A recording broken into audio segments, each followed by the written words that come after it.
네, 여러분 안녕하십니까. 오늘은 특별하게 그동안 제가 8종목에 대한 종목을 이제 말씀을 좀 드렸어요. 근데 지금 최근에 4분기 잠정 실적이 나왔습니다. 8종목 중에서 7종목이 잠정 실적이 나왔어요. 실적이 나오게 된다면은 기대 이상의 실적이 나온 종목이 있을 수 있고요.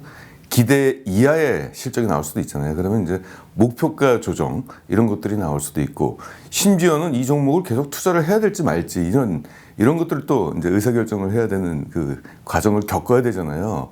그래서 실적 발표율이 가장 중요합니다. 그것 때문에. 그래서 오늘 그 종목들을 한번 살펴보도록 하겠습니다. 자, 쭉 이 종목을 이제 말씀을 드렸는데, 쿠콤시스는 아직 4분기 잠정 실적이 안 나왔습니다. 핌스부터 쭉 보면은 기대 이하, 기대했던 실적이 좀 못 미치는 종목들이 있고요. 보면은 또 TNL도 기대에 좀 못 미쳤어요. 그 이유가 뭔지를 일단 우리가 좀 알아야 되겠죠. 그리고 그 실적에 따른 목표가는 어느 정도 조정이 되는 것이 맞는가, 이런 부분을 한번 살펴보도록 하겠습니다. 첫 번째 핌스부터 한번 가보겠습니다. 이 4분기 실적이 나왔는데 매출액이 좋아질 줄 알았는데 좀 이제 부진했고요. 그리고 영업이익률도 나빠졌습니다. 근데 사실 예상을 좀 했어요. 왜냐면은 그 공장을 짓잖아요. 이제 얘네가 이제 공장, 새로운 인천 공장, 그리고 중국 공장은 지난해 6월 달에 완공이 됐고, 인천의 공장이 캐파가 2배짜리 공장이에요. 대규모 공장을 졌는데, 자, 공장을 짓고 그러면은 이제 공장 이전을 하죠. 그러니까 여기에 있는 생산 시설이 그쪽으로 가요. 그러면은 생산 공백이 어느 정도 좀 생기죠.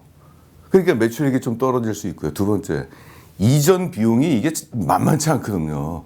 그 수많은 설비가 이전되는데 거기 이전 비용이라는 게 있잖아요. 이전 비용이 4분기 때 또 나오게 되죠. 그러니까 돈을 많이 쓰니까 수익성이 떨어질 수밖에 없죠. 또 하나, 공장을 처음에 딱 줘가지고 공장을 가동을 하잖아요. 그러면 가동하는 즉시 감가상각비가 또 쏟아집니다. 이게 공장을 다 완공하게 되면은 그다음부터 뭐 좋은 일이 아니에요. 완공하자마자 갑자기 각종 비용들이 쏟아지는 거예요. 자, 감가상각비가 쏟아졌죠. 자, 그 다음에는요. 공장을 가동하게 되면 완벽하게 제품들이 출시가 될까요? 아니요. 공장 세팅이, 최적화된 세팅이 어떻게 되는지 몰라요. 일단 가동하게 되면은 불량품들이 막 속출하게 됩니다. 우리 웹사이트나 게임도 그렇잖아요.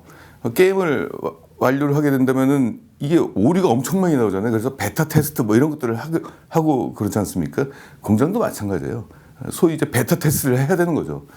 그때 이제 불량품들이 속출하게 되니까 그것들이 모두 비용이거든요. 그래서 대규모 공장을 짓는 기업들은요, 일시적인 성장통을 겪습니다. 그 성장통 때문에 매출액도 약간 부진하고요. 수익성도 나빠졌습니다. 또 하나 문제가 있어요. 이건 도저히 예상을 못했던 건데, 지금 전 세계적으로 반도체 대란이 있잖아요. 지금 핌스는 OLED 관련된 그 산업에 지금 포함되고 있는데, 핌스의 고객사들이 디스플레이를 만드는 데 있어서 DDI, 이게 이제 디스플레이에 들어가는 반도체입니다. 이게 공급이 부족되다 보니까 고객사들이 이게 생산 차질을 겪게 되는 겁니다. 그러다 보니까 핌스의 그 오픈메탈 마스크의 투입량도 소폭 거기에 영향을 받았어요. 이게. 그래서 매출액이 좀 부진한 겁니다. 이건 예상하지 못했던 거죠. 이게 투자다 보면은 이런 악재들이 꼭 있어요. 근데 뭐 염려하실 필요는 없습니다. 어차피 전체 실적을 가지고 평가를 하는 거기 때문에. 그래서 지금 보면은 매출액은 전년 대비 무려 128%가 올랐어요. 매출액이 지난해 1분기, 지난해 이제 4분기하고 비교해야 되죠.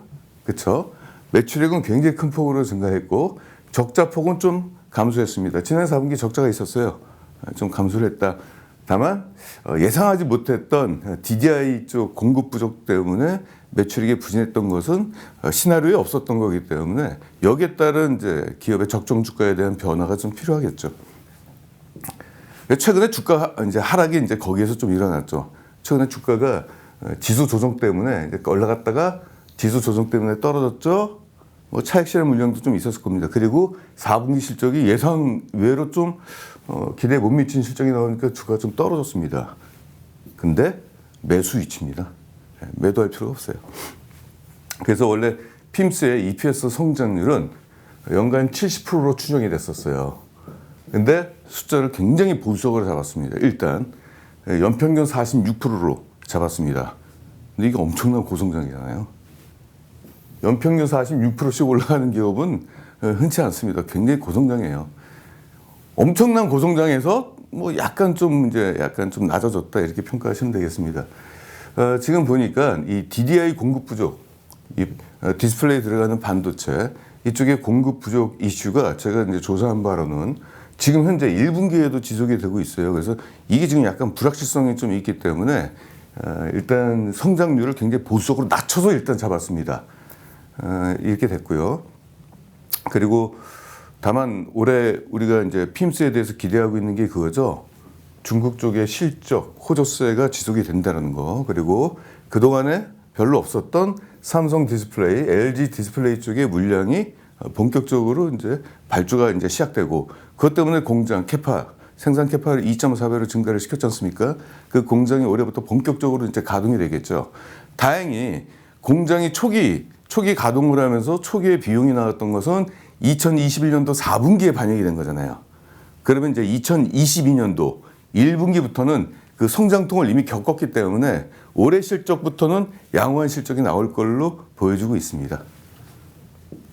그래서 지금 이제 핌스의 목표가는 한 34,000원, 2022년도 35,000원 정도 이쪽으로 약간 하향을 했습니다. 그러면 지금 가격에 사게 된다면은 올해 안에 약 45%의 주가 상승 여력을 기대할 수가 있고요. 그 이후에도 한 91%의 내년이죠. 주가 상승 여력을 기대할 수가 있겠습니다. 목표 PR은 18배로 종전과 동일합니다. 그러니까 실적이 기대에 못 미쳤지만은 우리가 투자를 해서 수익을 거둘 수 있는 충분한 기대 수익률이 있기 때문에 이 종목들은 계속 보유 혹은 지금 주가가 조정을 받았을 때 저가 매수로 들어가는 것이 전략적으로 맞죠.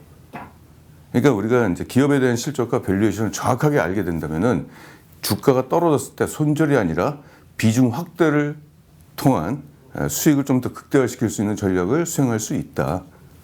자, 그 다음 종목을 보겠습니다. 인터로조입니다. 콘택트 렌즈를 만드는 기업이고 최근에는 그 실리콘 하이드로겔, 그러니까 수분이죠. 실리콘으로 만든 수분 렌즈, 촉촉한 거죠. 뻑뻑하지 않고 스마트폰을 많이 보신 분들이 이제 눈이 뻑뻑해가지고 좀 고통을 호소하는데 이제 그 부분이 이제 해결될 수 있는 렌즈가 보시면 되겠고 그 렌즈를 컬러로 만들어요. 컬러로. 그래서 이건 패션 아이템이죠. 거기에다가 일회용. 그러니까 일회용 실리콘 하이드로겔 컬러 렌즈. 이게 지금까지 나와 있는 소프트 렌즈 중에서 가장 진화된 렌즈입니다. 제가 심지어 그 안경점에 가가지고 바시룸 그리고 뭐 다른 이제 해외 쪽에 있는 유명한 브랜드 아큐브 이런 거하고 가격을 비교했더니 제일 비싸요. 가격이. 그러니까 컬러 렌즈는 패션 아이템이잖아요. 그러니까 이제 가격의 저항력이 좀 별로 없는 거죠. 최근에 연예인들이 많이 쓰고 나옵니다. 자, 4분기 실적이 나왔는데, 역시 실적이 터졌습니다. 원래 그 신제품이 출시가 되니까 글로벌 시장에서 5개 유통업체들이 그거 우리가 한번 팔아보겠다. 우리한테 좀 공급 좀 해다오. 그래서 공급 계약 체결이 일어났죠. 그래서 그 관련된 실적이 2021년도 3분기부터 실적이 나왔어요. 또 이때 공장이 완공이 됐어요. 이때 공장이 완공이 됐거든요. 이때 공장이 완공이 돼가지고 이때부터 본격적으로 이제 출하가 된 겁니다. 그래서 3분기 때 매출이 큰 폭으로 올라갔죠. 그리고 4분기에도 이런 효과가 계속적으로 나오고 있습니다. 3분기 보시면 매출액이 53% 오르고 영업이익은 125%. 자, 4분기에도 매출액은 47%가 오르고 영업이익은 12배가 올라갔네요. 자, 2020년도 4분기가 실적이 떨어지니까 안 좋으니까 기저효과 때문에 그만큼 많이 올라간 것처럼 보이는데 이때 왜 갑자기 영업이익이 뚝 떨어졌을까요? 아까 핌스하고 똑같아요. 이때 공장이 완공이 됐거든요. 공장이 완공이 되니까 지금까지 없었던 감가상각비가 갑자기 확 쏟아지고 또 제품 생산을 하면서 초기 비용들이 막 나오고 별의 별일들이 다 있습니다. 그러니까 아까 핌스하고 동일한 거라고 보시면 돼요. 이때 성장통을 겪고 이런 고성장을 겪은 것처럼 아까 핌스 4분기 실적이 좀 안 좋다고 그래서 낙심할 필요가 없습니다. 결국은 성장통을 겪고 이러한 성장을 앞으로 2022년도 해올 겁니다. 인토로저 얘기하는데 갑자기 핌스 얘기를 했네요. 아무튼 굉장히 서프라이즈 실적을 지금 보이고 있습니다. 그래서 EPS를 보게 된다면은 앞으로 연평균 39%의 굉장히 높은 성장이 전망이 된다는 얘기고, 이 전망이 되는 것은 다시 한번 말씀드리겠지만은 2018년도부터 신제품이 출시가 되고 2021년도까지 그 신제품들 계속적으로 발전시켜 왔어요. 그랬더니 이제 글로벌 5곳의 신규 고객사가 주문을 했고, 주문량이 엄청나게 큰 거예요. 그래서 공장 캐파를 2배로 줬습니다. 그 공장이 본격적으로 가동이 되면은 제조업 같은 경우는 매출액을 높이기 위해서는 생산 능력을 올려야 되잖아요. 그 생산 능력을 무려 2배나 올렸어요. 그 효과가 지금부터 이제 시작이 됐다는 얘기죠. 또 하나, 보통 콘택트 렌즈 같은 경우는 필수 소재이기 때문에 경기에 영향을 안 받습니다만은, 얘네들이 만든 주력 제품들은 컬러 렌즈예요. 그러니까 패션 아이템이기 때문에 경기에 영향을 받아요. 그래서 지금 코로나19 때문에 사람들이 이제 외부 활동을 좀 못하는데, 이것이 완화가 되게 되면 어떻게 될까요? 컬러 렌즈에 대한 수요가 증가할 수밖에 없습니다. 그렇죠? 그래서 코로나 완화 시 실적이 더 좋아질 수 있다. 이 점이 투자 포인트입니다. 일단 인터로저는 4분기 실적이 예상 외로 더 좋게 나왔어요. 그래서 목표가를 살짝 상향을 했습니다. 목표가가 원래는 한 42,000대였나요? 그래서 8% 정도 목표가를 상향해가지고 46,800원으로 일단 상향을 했습니다. 자, 보시면 2022년도 기대 실적과 이렇게 PR의 흐름을 딱 보게 된다면은 과거 PR의 흐름의 박스권 하단에 위치하게 되겠죠. 저평가로 판단이 되고 있습니다. 근데 안전하게 투자하실 수 있어요. 목표 PR은 한 20배 정도 주면 되겠고, 그러면 PR 13이 목표 PR 20으로 향하는 주가 흐름이 앞으로 나오게 될 겁니다. 괜찮은 것 같습니다. 또 소비재고요. 그렇죠. 그리고 코로나 피해주였습니다. 공장까지 크게 지어가지고 또 주문량도 늘고 실적 성장에 대한 의심은 없습니다. 괜찮은 종목입니다.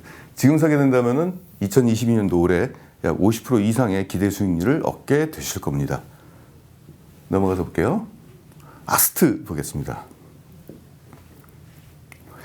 자, 아스트는 여기서부터 주가가 떨어졌죠. 여기서부터 여기까지 주가가 최대 한 70%까지 떨어졌습니다. 이게 소위 반의 반토막이 났다는 얘기죠. 코로나 최악의 종목이라고 제가 말씀을 좀 드렸는데, 코로나 최악의 종목은 오히려 투자 대상 0순위가 되는 거죠. 1순위가 되는 거죠. 코로나의 피해를 그만큼 많이 봤다는 얘기는 코로나가 해소가 된다면 실적이 회복되는 것은 당연한 거기 때문에. 근데 이 기업이 왜 끝판왕이냐? 코로나 이전에 비행기가 2번이나 추락을 해가지고 이미 주가가 폭락을 한 상황에서 코로나까지 또 만난 거예요. 그리고 주가 회복이 아직 안 됐습니다. 자, 그럼 여기서 1차적으로 주가가 크게 폭락을 했을 때 비행기가 이제 추락을 했던 이것이 모두 해소가 됐어요. 이게 보잉 737 맥스가 추락한 건데 이게 모두 해결이 됐습니다. 추락 원인도 밝혀냈고 기체 결함까지도 모두 보완을 했기 때문에, 그래서 전 세계에서 지금 40개국이 원래는 운항을 금지시켰다가 운항을 모두 운항 금지를 해제시켰습니다. 최근에 이제 중국도 운항 허가를 중국 당국으로부터 받았죠. 그래서 이제 중국 쪽에서도 이제 발주가 아마 이제 나올 걸로 이제 기대가 되고 있고, 두 번째, 코로나19 때문에 생산량이 엄청나게 급감을 했어요. 왜냐면은 그 내수 시장은 아직 비행기가 필요하지만은 이제 국제선 같은 경우는 경락고에 있거든요. 그러니까 비행기를 주문한 항공사들이 안 가져갑니다, 비행기를. 있는 비행기도 지금 멈춰 있는데 지금 위약금 내고는 안 가져가고 있어요. 그런데 보잉 쪽에서는 지금 생산량을 계속적으로 늘리고 있습니다. 왜? 코로나가 완화가 된다면 일시적으로 비행기 재고가 일시적으로 팔려나갈 것으로 이제 전망을 하고 있기 때문에 그런 겁니다. 과거에도 그랬어요. 비행기를 생산하는데 걸리는 기간이 한 2년 정도 걸리는데 비행기를 주문하는데 8년을 기다려야 됐어요. 왜? 이 인기 기종이거든요. 그래서 지금 코로나 때문에 일시적으로 사람들이 그 항공사가 비행기를 안 가져가지만은 코로나가 갑자기 이제 해제가 돼버리고 이래버리면은 일시적으로 갑자기 주문이 폭발적으로 올라올 것이다. 그래서 지금 재고가 쌓여 있다 하더라도 생산을 계속적으로 지금 하는, 그러고 있다라고 지금 외신에서는 그렇게 지금 전해지고 있습니다. 자, 호재가 나왔어요. 7분기 연속으로 실적이 부진했는데 이번 4분기에 드디어 흑자 전환이 일어났습니다. 매출액이 갑자기 확 올라갔죠.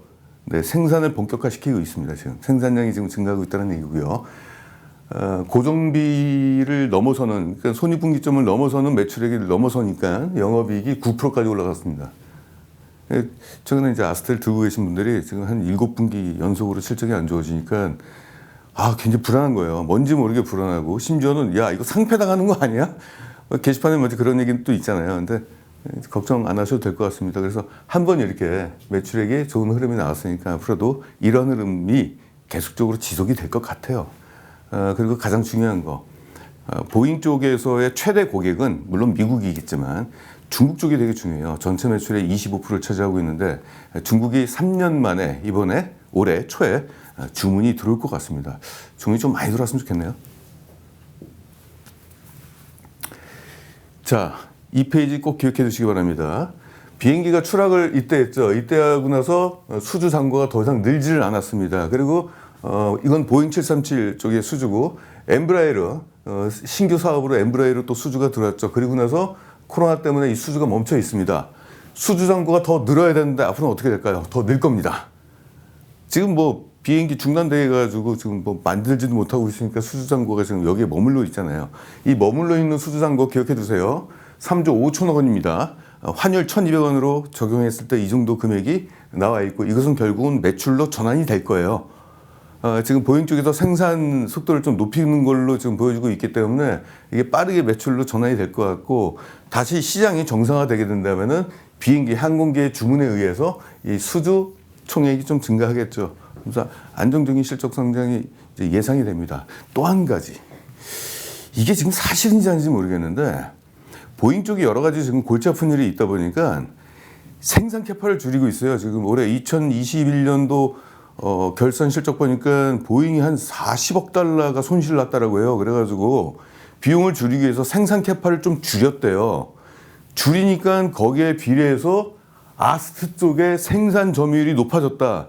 과거에는 보잉 737 맥스에 대해서 비행기 부품 점유율이 아스트가 25%였거든요. 이게 50%로 상향이 된다는 얘기가 있습니다. 이게 아직 실적으로 이게 반영이 안 됐기 때문에 제가 100% 믿지는 않아요. 이런 얘기는 하도 많아가지고 저는 이런 얘기는 잘 안 믿습니다. 근데 아무튼 호재성 이슈가 지금 나오고 있어요. 만약에 이것이 실적으로 반영이 된다, 대박 나는 겁니다. 수주 금액이 확 높아진다는 얘기죠, 앞으로. 그러니까 보잉이나 보잉 밑에 자회사인 스프릿이 만들 물량을 이제 아스트 쪽에 더 많이 준다는 얘기예요. 그럼 이건 굉장히 큰 호재죠. 이것은 이제 향후에 실적 한번 봐야 되겠죠.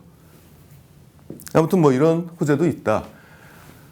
투자 의견에 대한 변화는 없습니다. 지금 뭐 이 갭은 뭐 실적에 따른 적정 주가를 정하기보다도 주가가 이 안에서 이렇게 떨어졌게 되면 6천 원대잖아요. 그래서 올해 안에는 10,000원 이상, 20,000원 이하 이 안에서 주가가 좀 움직이지 않을까 싶습니다. 저 같으면은 이 종목은 올해가 아니라 내년까지도 들고 갈 생각이 있어요. 내년 2023년도가 되면 어느 정도 코로나가 확실하게 완화되는 이제 신호가 좀 나오겠죠. 그러면 주가는 선반영돼 가지고 아마 시장에서 요구하는 적정 주가까지는 내년까지는 충분히 올라갈 걸로 보이고 있어요. 여기까지 올라갔으면 좋겠네요. 자, 정상 JLS 보겠습니다. 정상 JLS는 4분기에 양호했던 실적이 나왔어요. 보면은 매출액은 14%가 증가했고요. 영업이익은 36%가 증가했습니다. 보면 이제 전통적으로 4분기 때는 이제 수익성이 약간 좀 떨어져요. 왜냐면 기업들이 보통 4분기 때 뭐 부실 채권이라든지 여러 비용들을 한꺼번에 털어내는 그런 현상이 있기 때문에 좀 떨어지는 부분이 좀 있습니다. 실적이 좋아졌던 원인은 정상 JLS는 학원 사업을 하고 있어요. 그리고 전체 매출 비중의 66% 정도가 오프라인 학원이에요. 초등학생 영어학원을 이제 오프라인 쪽에서 하고 있는데 코로나 피해주였습니다. 근데 코로나 피해를 본 기업이 지금 지난해 같은 경우는 코로나가 재확산이 됐잖아요. 그 최악의 상황에서 사상 최대 실적이 나왔어요. 이게 왜 그러냐면은 지금 이 교육시장이 프리미엄 교육시장에 쏠림 현상이 일어나고 있어요. 동네 약간 저가형 교육도 있겠지만은 약간 고가형. 얘들 같은 경우는 이제 외국인 이제 원어민 선생이 학생들이라고 휴먼 터치하면서 교육을 하는 거기 때문에 아무튼 그런 특징을 갖고 있습니다. 2021년도는 학생 수가 증가를 했어요. 그리고 수강료도 좀 상승이 됐고요. 그리고 아까도 말씀드렸듯이 프리미엄 교육의 어떤 시장의 쏠림 현상 이런 것들이 이제 더해지면서 최악인 코로나19 시장에서 사상 최대 실적이 나왔다. 그러면 이건 어떻습니까? 코로나가 만약에 완화가 되면요. 실적이 떨어질까요? 아니죠. 더 좋아지면 떨어지지는 않을 거지 않습니까? 그래서 올해 이제 2021년도에 안정적인 실적 성장을 기반으로 해서 2022년도에도 이러한 꾸준한 성장이 예상이 됩니다. 아무튼 4분기 실적, 양호한 실적이 일단 나왔습니다. 그래서 이제 EPS를 보게 된다면 분기 EPS죠. 2021년도에 이런 높이를 받고 지난해와 비교했을 때는 무려 104%의 EPS 주당 순이익 상장이 일어났습니다. 주당 순이익이 이렇게 올라가 버리면 PR이 갑자기 뚝 떨어지잖아요. 저평가가 되는 거죠. 그럼 주가 상승이 이제 기대가 되는 거죠. 보시면은 2021년도에 104%의 EPS 상승이 일어났고 앞으로도 향후 연평균 보수적으로 잡았을 때 10%씩의 EPS 상승이 예상이 됩니다. 이것은 지금까지 정상 JLS가 보여준 매출 성장률을 가져가지고 대입을 시켰습니다. 매출 성장률이 10%씩 올라갔으면은 사실상 순이익은 더 많이 올라가요. 근데 보수적으로 일단 이 정도 수치를 일단 잡아봤습니다. 그랬을 때 2021년도 PR이 8.7로 뚝 떨어져요. 근데 모르고 있죠, 시장에서는. 그러니까 업계에서 이제 정상 JLS 같은 경우 이게 따분하잖아요. 그러니까 이 인기 종목도 아니잖아요. 누가 학원 기업에 사람들이 관심이 높습니까? 따분하게 생각을 하니까 이제 증권사 쪽에서도 이제 애널리스트가 이제 기업 분석을 잘 안 하고 있는데 분기 실적을 제가 추정을 해서 보니까 PR이 8.7로 떨어지게 됩니다. 그러면 요 8.7로 PR이 바뀌는 순간은 4월 초가 될 거예요. 4월 초가 되면은 사람들이 보고 이 기업이 왜 이렇게 싸? 그리고 좀 보십시오. 과거 5년 동안의 PR의 흐름이었어요. 이 바닥을 하향 돌파했죠. 역사적 저평가입니다. 그래서 정상 JLS를 제가 여러분들한테 말씀드린 것은 두 가지죠. 사상 최대 실적과 더구나 코로나 이 시기에 사상 최대 실적과 역사적 저평가 이 두 가지가 결합된 종목입니다. 지금 이 종목은 2022년도 실적 볼 필요도 없고요. 지난해 실적에 따른 주가 상승도 아직 안 일어났어요. 그래서 저는 이 종목을 한 6개월 보유. 지금 2월 달이잖아요. 그러면은 뭐 3월, 4월, 5월 한 3개월, 4개월 정도 보유하면은 12,250원까지의 적정 주가를 한번 기대도 될 것 같습니다. 그래서 짧은 기간 내에 가장 높은 주가 상승을 또 기대할 수 있어요. 괜찮죠? 한 3, 4개월 정도 보유하시면은 여기에 근접한 주가 상승이 일어날 것으로 보고 있고 만약에 주가 상승이 안 일어났다. 그럼 묶고 더블로 가는 거죠. 왜? 2021년도 실적을 기반으로 해서 2022년도 실적이 더 좋아지게 되면요. 소위 묶고 더블로 가는 거예요. 이게 실적은 사라지는 게 아니기 때문에. 시가 배당률이 원래 얘네가 이제 주당 430원 정도의 배당을 했는데 이번 공시를 보니까 500원으로 올렸습니다. 시가 배당률도 6.6%로 올라갔습니다. 은행 이자의 3배죠. 은행 이자의 3배입니다. 배당률만. 자, 이거 괜찮죠? 주가 올라갈 때까지 들고 가만히 계시면 될 것 같아요. 그러니까 이러한 기업들을 우리가 많이 들고 있으면은 실패를 안 해요. 그리고 우리 목적은 단기 주가에 막 돈을 벌려고 지금 막 혈안이 돼가지고 여기저기 테마 알아보고 단타 치고 그렇게 해서 돈을 벌면 좋죠. 근데 안 되잖아요, 잘. 그쵸? 저도 그렇게 해서 돈 벌었으면 좋겠습니다. 막 열심히 뛴 만큼 수익률이 막 오고 안 돼요. 그거는 본인 그 생각이고 시장에 순응을 해야 되잖아요. 그러니까 이런 기업들이 기업 가치가 시장에서 알려져 가지고 기업 가치에 근접한 주가 상승이 일어날 때까지 기다리자. 이 방법밖에 없어요. 그래서 이런 종목들을 한 수십 개를 들고 있으면 어떨까요? 굉장히 안정적인 실적 성장이 되겠죠. 그 안에서 좀 악재가 있어가지고 이탈되는 종목이 있다 하더라도 전반적으로 모든 기업들이 그런 실패를 상쇄하면서 주가 상승이 일어나겠죠. 다른 종목 보겠습니다. TNL 보겠습니다. TNL은 조금 아쉬웠어요. 4분기 실적이. 자, 일단 엄청난 실적이 지금 보이고 있는데 여기서 지금 영업이익률이 이 30%대에서 25%대로 떨어졌어요. 이게 조금 아쉽더라고요. 그런데도 고성장이죠. 자 볼게요. 매출액이 지난해 4분기와 비교하는 거죠. 63%가 올랐습니다. 엄청난 성장. 영업이익 93% 올랐습니다. 박수. 그런데 욕심이 제가 너무 컸어요. 이게 25%가 떨어져. 이게 뭐냐면은 어떤 이유 때문에 그랬냐면은 지금 그 해상 운임료가 지금 증가했잖아요. 뭐 다른 기업 찾아보니까 지금 다른 데가 난리가 났어요. 해상 운임료가 뭐 한 50% 이상씩 오르고 막 그랬어요. 그래서 부피가 큰 제품, 부피 대비 가격이 이렇게 높지, 그러니까 첨단 고부가가치 제품을 그 배로 이제 운송을 할 때는 운임료 상승이 그렇게 큰 부담이 되지는 않는데 단가는 별로 안 높은데 부피 큰 제품들 같은 경우는 해상 운임료 상승에 직격탄을 받습니다. 아무튼 그렇습니다. 이 기업이 4분기 때는 물류비가 증가한 거에 대한 어떤 그런 문제가 있고요. 두 번째, 이거는 악재라고 볼 수가 없어요. 인건비 증가가 됐는데 이게 왜 지금 악재가 아니냐. 그냥 월급을 올려준 게 아니라 2교대로 풀가동, 24시간 풀가동한 거예요. 주문량이 폭증하니까. 근데 그 아십니까? 야근하고 막 2교대로 하게 된다면은 비용은 더 많이 줘야 돼요. 제가 알고 있는 그 상식으로는 1.5배의 급여를 더 줘야 된다고 합니다. 그래서 판관비가 엄청나게 높아졌어요. 근데 이것이 일시적 현상이라고 저는 보고 있는 게 얘네들이 지금 공장을 지금 생산 캐파를 지금 50%를 늘렸거든요. 그 늘린 공장이 그 올해 1분기부터 반영이 될 거예요. 근데 지금 4분기잖아요. 아직 공장이 완공이 제대로 안 된 상황에서 주문량은 폭증하고 그러니까 2교대로 풀가동을 한 거예요. 그러니까 인건비가 증가한 거죠. 그래서 이 인건비 증가는 제 판단에는 4분기에는 일시적으로 이런 현상이 생기고 올해 1분기부터는 생산 능력이 확대가 된 부분의 효과가 이제 반영이 되면서 인건비 상승이 안 일어날 겁니다.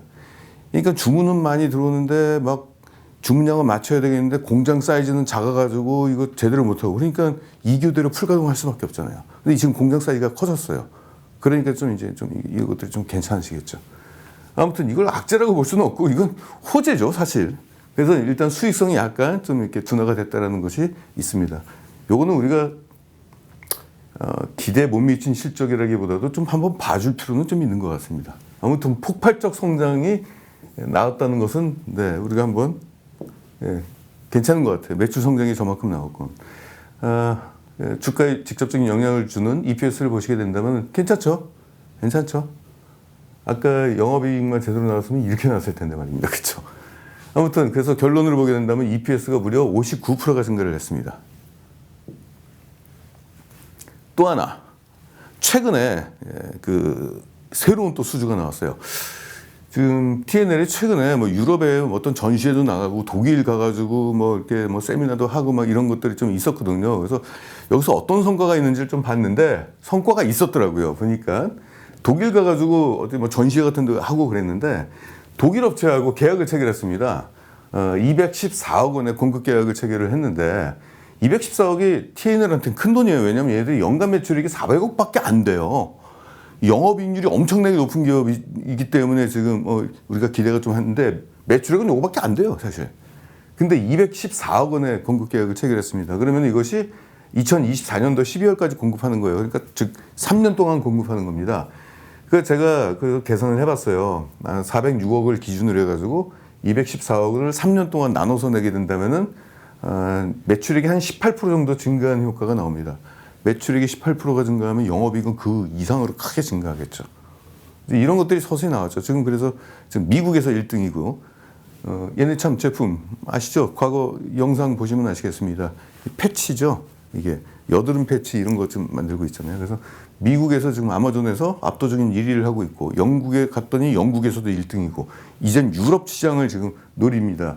이 기업이 유럽 전역을 노리기 위해서 계약을 체결한 겁니다. 초도물량이 이 정도고요. 나중에 판매량 되는 거 봐가지고 더 나오겠죠. EPS는 연평균 무려 24%의 성장이 예상이 됩니다. 제가 이런 것들만 갖고 와가지고 여러분들이 20% 이상 상승하니까 뭐 다들 그런가 보다라고 하시는데 굉장히 높은 고성장하는 기업들만 갖고 온 거예요. 다른 기업들은 실적 다 떨어지고 난리가 났어요, 지금. 운임료 상승에 뭐 원자재 가격 상승에 그래도 실적 다 떨어지고 있는데 좋은 것만 제가 갖고 와서 그래요. 아무튼 그렇습니다. 그러면 어떻습니까? 상장한 지 얼마 안 돼가지고 과거에 이제 PR 흐름은 이력이 없어요. 지금 현재 PR은 25.4고요. 2021년도, 우리가 2022년도를 보죠. 2022년도 PR 11.6이 됩니다. 이걸 노리죠. 그러면 올해는 다 갔으니까, 이제 2021년 딱 갔으니까 2022년도 적정 주가 6만 원 보시면 되겠습니다. 그러면 지금부터 주가 상승이 56%가 일어날 거예요. 올해가 기대가 되는 게 얘들이 생산 능력을 지난해 50%를 증가시켰어요. 하반기에. 그 공장이 올해 상반기부터 본격적으로 가동이 됩니다. 그러면 고객사들이 주문했던 물량을 충분하게 빠른 속도로 생산을 해가지고 실적을 지난해보다 더 높게 되겠죠. 자, 지난해 2021년도 사상 최대 실적이 나왔는데 그 실적을 크게 올해 안에 초과를 할 걸로 기대가 되고 있습니다. 그래서 제가 이 종목을 말씀을 드린 거예요. 생산 능력을 확대했기 때문에 실적이 좋아지는 거예요. 코엘 패션 보겠습니다. 코엘 패션은 간단해요. 매출 올라간 거 보십시오. 왜 올라갔겠습니까? 얘네 실적은 무조건 좋아질 수밖에 없어요. 왜? 로젠택배를 10월 달에 인수합병을 했거든요. 로젠택배가 그 매출액이 더 높아요. 코엘 패션보다. 그래서 매출액이 지금 뭐 174%가 증가했습니다. 4분기 때. 지난해 4분기가 비교했을 때. 근데 영업이익률은 좀 떨어졌죠. 왜? 로젠택배의 영업이익률이 6%밖에 안 돼요. 그러니까 코엘 패션은 수익성이 좋았습니다. 수익성이 한 20% 정도의 영업이익률을 보이고 있는데 로젠택배는 제가 저번에 분석을 해보니까 최근 5년 평균 한 영업이익률이 6% 정도가 되더라고요. 그러다 보니까 수익성이 떨어졌지만 영업이익은 증가한 거죠. 영업이익은 27%가 증가했습니다. 그래서 간단합니다. 2021년도 4분기에 로젠택배 실적이 일부 반영이 된 거잖아요. 그렇죠? 일부 4분기니까. 그러면 2022년도는 1분기부터 그 실적이 반영이 되겠죠. 56%의 EPS 상승이 예상이 됩니다. 이거는 실적 성장은 이건 누구도 이견이 없어요. 이런 종목 무조건 사야죠. 이건 그냥 선물이에요. 실적에 대한 불확실성을 우리가 떠안고 주식 투자를 하는데 실적 성장 완벽하게 올라가는 거잖아요. 매출액이 2배가 올라가는 건데. 그죠? EPS 올라가면은 올해 2022년도 완벽한 실적 성장 예상이 되고 지금 사게 된다면 약 70% 정도, 69%. 이 정도 주가 상승이 예상이 됩니다. PR이 6.5가 되는데요. 그러면 적정 PR을 얼마나 잡아야 되냐?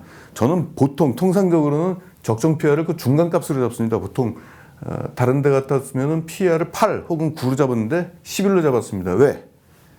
로젠택배를 인수를 했기 때문에 기업이 한 단계 완전히 업그레이드가 됐잖아요. 업그레이드 한 단계가 아니라 퀀텀 점프를 했죠. 그러면 그 부분을 그 기업 가치를 인정을 해줘야 될 거 아니에요. 그래서 기존의 PR의 흐름을 적용해서는 안 되죠. 기업 가치 상승에 따른 그에 걸맞는 PR을 줘야 되겠죠. 그래서 PR 11배. 그렇다고 이걸 높게 준 것도 아닙니다. 그동안 코엘 패션이 PR 11 정도는 항상 돌파를 했죠. 그렇죠. 그래서 중상위권으로 약간 줬다는 얘기입니다. 그럴 경우 한 70% 정도 주가 상승 여력이 올해 안에 있다. 들고 주가가 오를 때까지 가만히 계시면 될 것 같습니다. 자, 또 볼까요? 사조대림 마지막입니다. 저평가 끝판왕이죠, 이 종목. 자, 연간 실적을 보겠습니다. 연간 실적이 쭉 올라가죠. 이때 3세 경영인 이 후계 구도, 이제 승계 구도가 이때 마무리가 됐어요. 마무리가 되니까 그동안 이제 세금, 왜냐면 이때 실적이 좋으면은 이 3세 경영인 이제 주지용 상무였는데 그 양반이 세금을 많이 내잖아요. 그러니까 기업 실적이 좋으면 안 되죠. 아무튼 뭐 의도됐던 의도가 되지 않았던 그때까지 실적이 굉장히 좀 부진했어요. 그러다가 승계 구도가 마무리되니까 본격적으로 실적이 좋아지고 있습니다. 실적이 좋아지는 방식은 그렇습니다. 흩어놨던 기업을 흡수합병시키는 거예요. 사조 대립 밑으로 사조 해표를 흡수합병했습니다. 그러면 사조 해표의 모든 매출액과 영업이익이 이론 한 장 빠지지 않고 그냥 연결이 되는 거죠. 최근에 2021년도 11월 달에는 좀 작지만 사조 FS라는 회사를 또 흡수합병했습니다. 회사를 자꾸 흡수합병하니까 실적이 좋아질 수밖에 없잖아요. 그렇죠? 비용 효율도 좋아지겠죠? 그룹 전체, 왜? 대표이사가 3명인데 한 사람으로 축소가 되잖아요. 조직도 일원화가 되는 거죠. 그러니까 비용 효율성이 좋아지는 거죠. 실적이 좋아집니다. 그리고 특히 2021년도에는 영업이익률이 과거와 달리 굉장히 좋아졌어요. 그거 왜 좋아졌을까요? 그동안 안 했던, 숨겨왔던 발톱을 드러내기 시작했습니다. 프리미엄 제품을 출시를 하기 시작을 했고요. 네, 원자력 가격이 상승한 거를 판가에다가 전가시키기 시작했습니다. 좋은 실적이 나올 수밖에 없는 거죠. 분기 실적 보겠습니다. 네, 그 전년도에는 뭐 영업이익률이 2%대에 머물러 있었다면 지금 뭐 6%대, 이 8%대까지 올라가고 있죠. 다시 말씀드리겠지만 수익성 개선은 프리미엄 제품을 판매, 이제 소득 수준이 높아지니까 예를 들어서 이제 어묵 같은 것도 옛날에는 밀가루 함량이 좀 높았다라고 한다면 지금은 생선살 비중이 좀 높은 프리미엄 제품, 좀 비싸더라도 소비자들이 선호하는 그런 제품들이 출시가 되면서 이런 것들이 매출 비중이 높아진 거예요. 전반적으로 평균 판매 단가가 높아지면서 실적이 좋아지는 거죠. 그리고 이제 사조해표 쪽의 식용유 이런 것들 같은 경우는 콩, 대두 이게 가격이 올라갔는데 그 올라간 것들을 판가에 이제 전가를 시키면서 수익성이 확실하게 이제 좋아졌습니다. 그리고 음식료 기업 같은 경우는 여러분들이 상식적으로 좀 알아두시기 바랍니다. 4분기 실적이 전통적으로 안 좋아요. 신선식품도 그렇고 왜? 다른 그 제조업 같은 경우는 뭐 금속이라든지 철광석 이런 데 같은 경우는 이 재고가 시간이 지난다고 그래가지고 진부화가 되거나 사라지거나 이러지 않잖아요. 근데 음식료 같은 경우는 유통기간이라는 게 있잖아요. 그래서 유통기간이 이제 지나가게 되면은 다 이제 수거해가지고 이제 폐기 처분을 한다던가 아니면 뭐 1+1 이런 식으로 이제 하다 보니까 결국 이제 이런 것들 때문에 실적이 4분기 때는 이제 이런 것들을 한 번씩 털어냅니다. 신선식품 같은 경우는 뭐 더 할 나위 없죠. 그건 좀 있으면 그냥 폐기를 시켜야 되기 때문에. 그래서 일단 음식료 기업들은 4분기 실적이 이렇게 좀 부진한 것은 전통적으로 원래 그런 거기 때문에 이해를 하시면 되겠습니다. 실적이 나빠진 게 아닙니다. 자, 매출액이 9% 오르고요. 4분기 때 영업이익이 141%가 올라갔습니다. 아주 좋은 실적을 보였죠. 그렇죠? EPS를 보겠습니다. 네, 키높이가 좀 다르죠. 무려 80%의 실적 성장이 일어났습니다. 이 2021년도가 약 80% 정도 올라갔는데 제가 처음에 추정했던 실적보다 조금 더 좋게 나왔어요. 왜냐하면 제가 워낙 보수적으로 잡다 보니까 기대했던 실적보다는 좀 높게 나왔고요. 자, 2019년도는 사조해표를 합병하면서 그 일회성으로 그 이익이 좀 잡힌 겁니다. 이건 인정 못 받습니다. 매출액과 영업이익의 변동 없이 순이익만 증가한 그 영업 외 이익은 시장에서 인정을 못 받아요. 이걸 감안하게 된다면 2021년도 기록한 EPS가 사상 최대 실적이 되는 겁니다. 즉, 이 기업은 사상 최대 실적 플러스 역사적 저평가 두 가지를 동시에 갖고 있습니다. 자, PR 4.1 보세요. 말이 됩니까, 이게? 예. 가끔 가다가 이제 이런 기업들이 있어요. 일회성 이익이 올라가가지고 PR이 이렇게 되는 경우도 있고, 왜? 일회성 이익이 좋아지면은 주가는 안 올라가요. 그러니까 이제 이렇게 되는 착시 현상이 있는 게 있고, 또 하나, 화학회사나 건설회사가 가끔 PR 4짜리가 좀 있습니다. 왜냐면은 화학회사 같은 경우는 화학산업은 워낙 이게 뭐라 할까요? 앞날을 예측이 안 돼요, 이게. 유가에 대한 흐름도 예측이 불가능하고, 원자재 가격의 변동폭이 어떻게 될지도 모르고, 경쟁사들이 갑자기 그 수급에 대한 불안감, 수급도 예측이 안 되는 거예요. 갑자기 무슨 정기 보수를 한다고 그래가지고, 물량이 갑자기 축소가 되면 원자재 가격이 확 올라가가지고 마진이 축소가 되거나, 아무튼 화학업종은 별의별 사건들이 다 터집니다. 아, 진짜 투자하기 어려워요, 화학은. 저도 정밀하게 분석하는데 이게 잠을 못 자요. 이게 분석이 됐는데 그 다음날에 무슨 사건이 터질지 모르니까. 아무튼 그런 불확실한 산업 같은 경우는 PER을 높게 안 줘요. 근데 사조 대림이 어떤 기업이에요? 음식료 기업이잖아요. 음식료 기업은 꾸준한 수요를 바탕으로 해서 안정적 실적이 나와요. 그래서 미래에 대한 실적이 추정이 굉장히 가능합니다.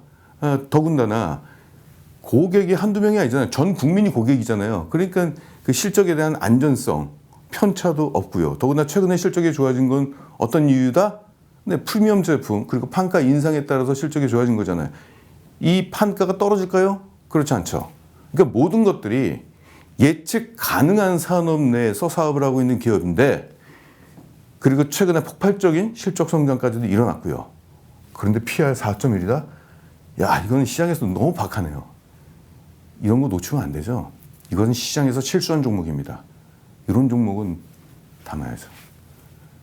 네. 지금까지 추천했던 8개 종목 중에서 실적, 4분기 실적이 발표된 7종목의 실적을 다시 한번 체크를 해봤고요. 특별히 뭐 실적이 나빠진 기업은 없어요. 핌스가 약간의 그 뭐 그런 부분이 약간 좀 편차가 좀 커 있는 건 있겠습니다만 나머지 기업들은 예상 가능한 그 범위 안에서의 목표가가 약간 변이가 됐습니다. 저 같으면 이 종목 다 들고 올해 2022년도 한번 적정 주가에 도달할 때까지 기다리겠습니다. 기다릴 것 같습니다. 여러분들도 한번 실천해 보십시오. 어떻게 되나. 앞으로도 제가 이 관련된 기업들은 분기 실적이 나올 때마다 계속적으로 실적 체크를 하고 또 목표가에 대한 의견도 계속 제시해 드리겠습니다. 네, 감사합니다.